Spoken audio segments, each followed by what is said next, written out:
পেহেলগামত যি পৰিৱেশৰ সূচনা হ'ল ইয়াৰ পাছত ভাৰতবৰ্ষৰ আৰু চুবুৰীয়া দেশৰ মাজত ইতিমধ্যে যুদ্ধ আৰম্ভ হৈছে। আমাৰ তীৰ্থযাত্ৰীসকলে প্ৰাণ হেৰুৱাৰ উপৰিও পেহেলগামত কেইবাগৰাকীও ভাৰতীয়ই তেখেতলোকক ৰক্ষা কৰিবলৈ গৈ আত্মবলিদান দিলে। আৰু ইয়াৰ উপৰিও যোৱা 6 মে তাৰিখে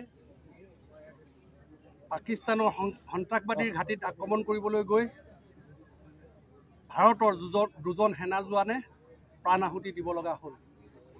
এই বীৰ জোৱানসকলৰ প্ৰতি আৰু এই তীৰ্থযাত্ৰীসকলৰ প্ৰতি আৰু যিসকল ভাৰতীয় তেখেতলোকক ৰক্ষা কৰিবলৈ গৈ আত্মবলিদান দিলে সকলোলৈকে ফাটবিহু সমিতিৰ লগতে সমগ্ৰ ঢকুৱাখানাবাসীয়ে গভীৰ শ্ৰদ্ধাঞ্জলি যাচিছোঁ। আৰু আজি যোৱা ৰাতি মুখ্যমন্ত্ৰী এটা টুইট কৰিছিল, মুখ্যমন্ত্ৰী ডাঙৰীয়াই যে অহা 10 মেৰ পৰা আমি মাহজোৰা আমি কাৰ্যসূচী পাতিলোঁ। 10 মেৰ পৰা বিহুৰ কাৰ্যসূচীসমূহ বাতিল কৰি আমি বৰ্তমান দেশৰ ঐক্য সংহতিৰ লগত ঐক্যবদ্ধ হৈ থাকিব লাগে। আমি তেখেতৰ আহ্বানৰ প্ৰতি সহায় জনাইছোঁ।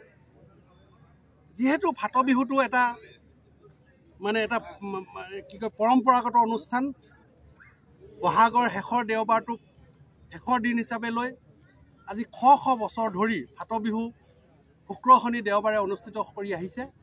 গতিকে সেই অনুসৰি আমাৰ চিডুল ডেটত আজি এই ফাটবিহু অনুষ্ঠিত কৰা হৈছিল। গতিকে দেশৰ সাম্প্ৰতিক পৰিস্থিতিত মুখ্যমন্ত্ৰী মহোদয়ৰ আহ্বানৰ প্ৰতি সঁহাৰি জনাই আৰু নৰেন্দ্ৰ মোদী ডাঙৰীয়াৰ হাত শক্তিশালী কৰিবৰ কাৰণে আমি ঢকুৱাখানাবাসী তথা ফাটবিহু সমিতি উদযাপন সমিতি আমি তেখেতৰ কাষত থিয় দিছোঁ। প্ৰয়োজনত আমি সহযোগ কৰিবলৈ যাবলৈ সাজু আছোঁ। আৰু আমি আজি আমাৰ যি বৈঠক আজি ফাটবিহুৰ বৈঠক অনুষ্ঠিত কৰি আমি এটা সিদ্ধান্তত উপনীত হ'লোঁ যে 9 মেৰ যি কাৰ্যসূচী ইতিমধ্যে আমাৰ পতাকা উত্তোলন স্মৃতি তৰ্পণ ইতিমধ্যে আমাৰ যি ফাটবিহুৰ প্ৰতীক নিৰ্মাণ কৰি উলিয়াইছিলোঁ, এই প্ৰতীক উন্মোচন হৈছে। গতিকে এই 3টা কাৰ্যসূচীৰ পিছত আৰু আমাৰ 2-1 কাৰ্যসূচী আছে। এইকেইটা আমি অনুষ্টুপীয়াকৈ আজি আমি অনুষ্ঠিত কৰি আজি 5 বছৰৰ পিছত আমি সন্ধিয়া চাকি জ্বলাৰ আগতেই আজিৰ পৰা অহা 10 মে আৰু 11 মে আমি সকলো কাৰ্যসূচী দেশৰ ঐক্য সংহতিৰ স্বাৰ্থত আমি দেশৰ লগত থাকি আমি ফাটবিহুৰ সমূহ অনুষ্ঠান বাতিল কৰিছোঁ।